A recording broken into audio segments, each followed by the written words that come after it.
This winter, the cold and storms are intensifying, and the danger they pose should not be underestimated. It's crucial to take all necessary precautions and stay vigilant.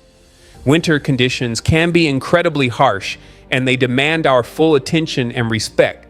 Every year, we hear about people who tragically lose their lives due to severe weather, whether it's from freezing temperatures, sudden storms, or accidents caused by hazardous road conditions. The risks are very real. The best way to protect yourself and your loved ones is to be proactive. Prepare your home for the cold, stock up on essentials, and stay informed about the latest weather updates. This one is similar to yesterday's update. The update will come out a bit later today, and I'm recording this video a bit earlier than usual, unfortunately.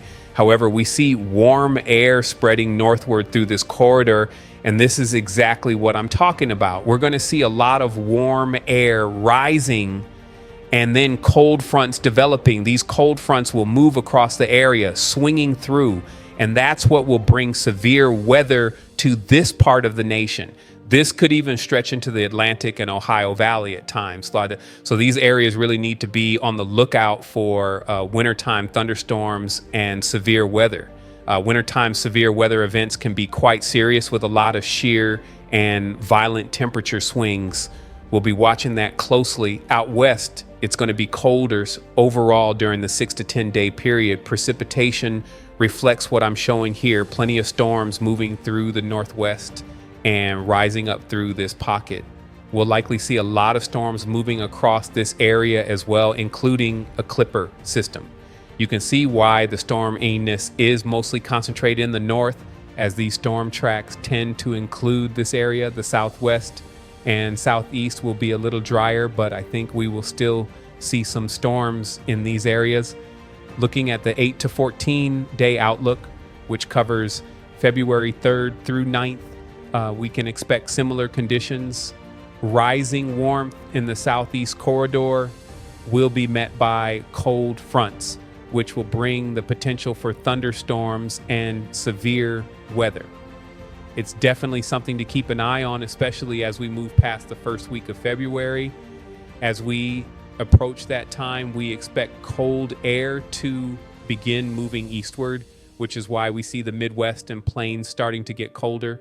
Looking at the models today after February 10th, some guidance is showing colder air moving back toward the east. So I don't think we're completely done with winter. It won't just be a straight path to early spring. I think we'll see a lot of back and forth in the tail end of winter. As for precipitation, we can expect plenty in areas where thunderstorms are likely. The west, northeast, and midwest will see a lot of snow, and there are chances for snow in the northern and western areas, to say the least. Over the past 20 days through January 27th, we've seen very cold temperatures across many regions. I don't think I need to tell you this has been one of the coldest months in recent memory. Many areas have broken January records, with some places experiencing their coldest January in 10, 15, or even 20 years. For me, it's been 35 to 40 years since we've had a January this cold. Crazy stuff for a lot of people. The European model, which I've reviewed before making this video, is a bit more aggressive with the warm-ups and cold downs. The GFS model shows less of that colder air swinging in during the warm-ups.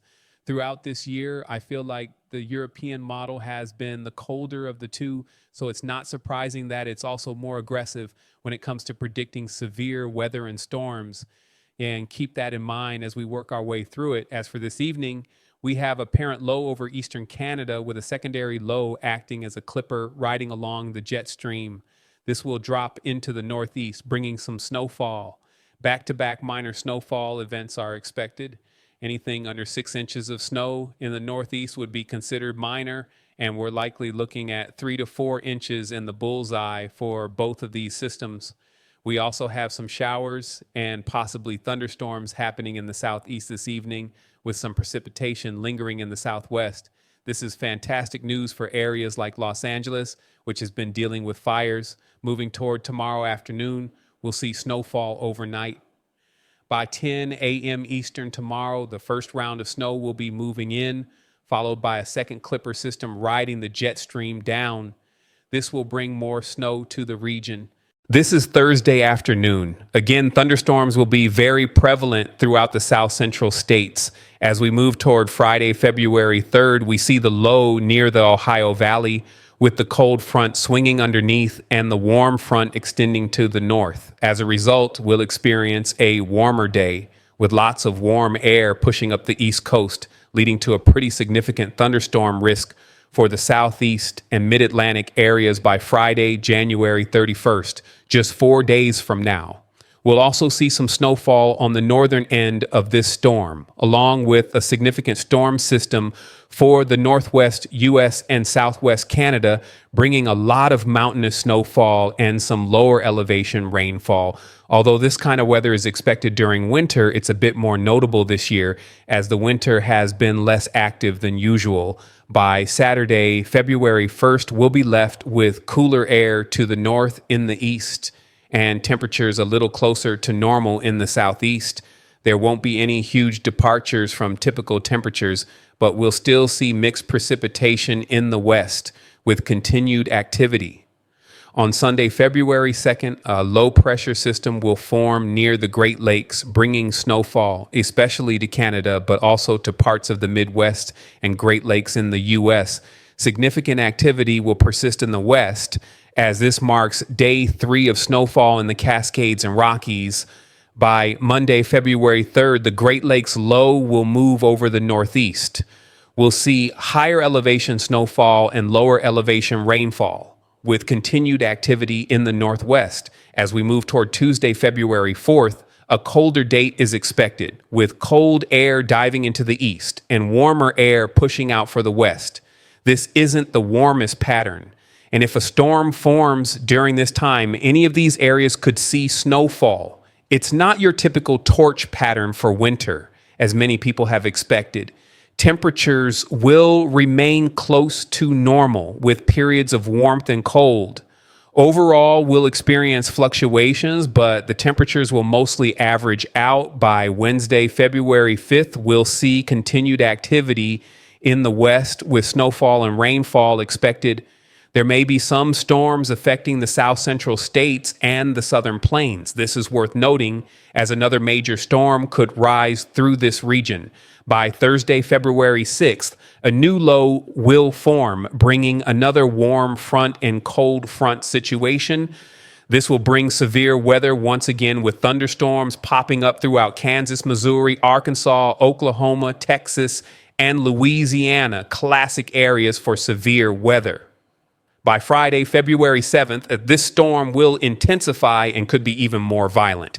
Keep in mind that this is around 10 to 11 days out, so the confidence in the storm coming up in 4 days is much higher than in this one, but the models show a worse outlook. For now, the low will be positioned here with a substantial warm front pushing very humid, warm air up the east coast flowing in from the Gulf. This scenario isn't unheard of, but it's interesting. With the low over the Great Lakes and a cold front swinging through, the warm front will have a more dramatic effect on the storm, leading to significant ridging in the east and a more substantial cold front. The difference between the cold and warm air will increase the intensity of these storms and the instability. So the Arctic air behind the cold front and the unseasonably warm and humid air ahead of it will create serious instability, leading to potential severe weather, especially in the Ohio Valley and Deep South. By Saturday, February 8th, a strong cold front will push through. The jet stream lines will rise vertically up the East Coast, which is indicative of very warm, humid temperatures reaching almost all the way up the eastern seaboard. Thunderstorms could occur as far north as southeastern or southern New England. With this pattern, we could see extreme weather, including severe thunderstorms and possibly even snowfall on the back end.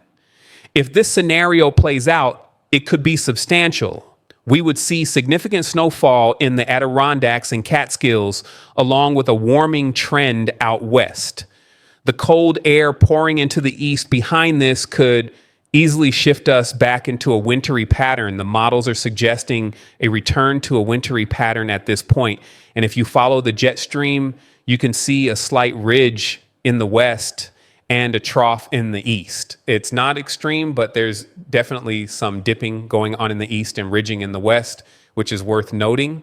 There will be severe weather with all this cape and lift, which will bring thunderstorms. As we move into Wednesday night, there will be a good chance for thunderstorms. However, it will be on Thursday as we transition from Wednesday into Thursday. When the situation pivots, the threat has shrunk some, so it will pivot, particularly from Thursday to Friday along the Gulf Coast. It's important to stay aware of some storms coming through that could be marginal. On Wednesday, there is a chance for large hail, and we see a lot of lightning strikes, which indicates significant updraft chances for large hail. There's a bit of a chance for large hail right around the DFW area. This threat will stay through Thursday morning before it finally moves out. There will be heavy rain and thunderstorms with a risk for flooding as well, especially Thursday evening across southeastern Texas and all of northern and central Louisiana. By Thursday night, the storm will lose its instability over southern Louisiana. On Friday, the storm threat will significantly diminish. Fort Worth, Texas has issued warnings for thunderstorms and heavy rain from Wednesday night through Thursday. The best chance for severe weather will be Thursday as it moves farther south into areas like Palestine, Waco, and Colleen.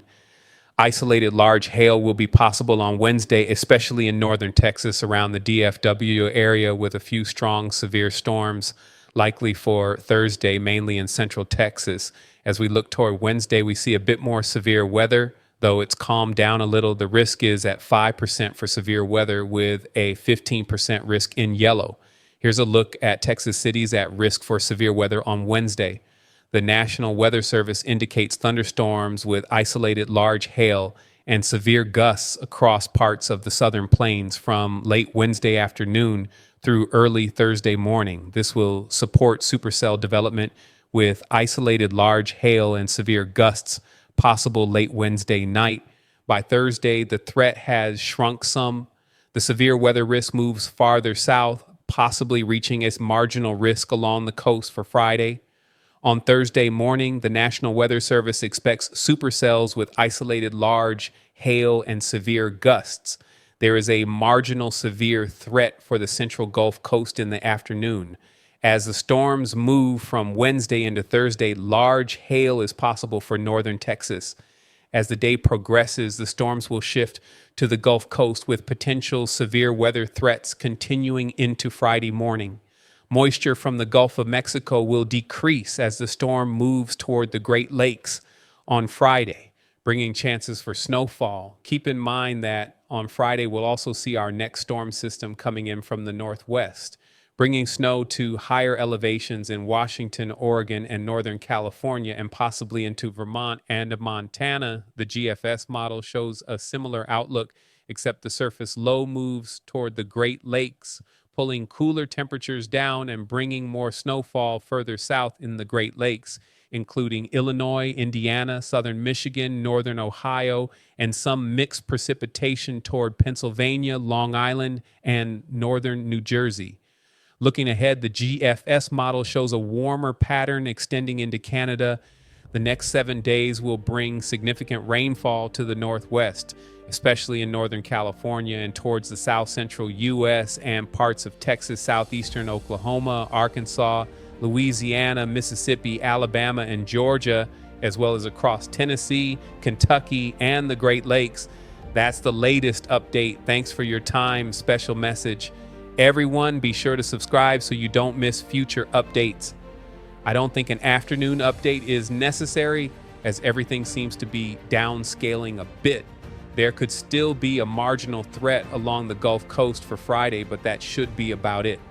Enjoy the nice weather, everyone, especially those who've been in a freeze for a long time. Warm temperatures are on the way. Things will shift a bit in February with another cold blast. Though not an Arctic blast, there will be colder weather at higher elevations, but that's typical for February. I'll see you tomorrow morning, and remember, God handles both the good and bad times. We must enjoy the good times and trust Him in the tough ones. Thank you for watching, and Don't forget to like this video, hit the subscribe button, and stay tuned for my next update. I'll keep you protected before and after the storm.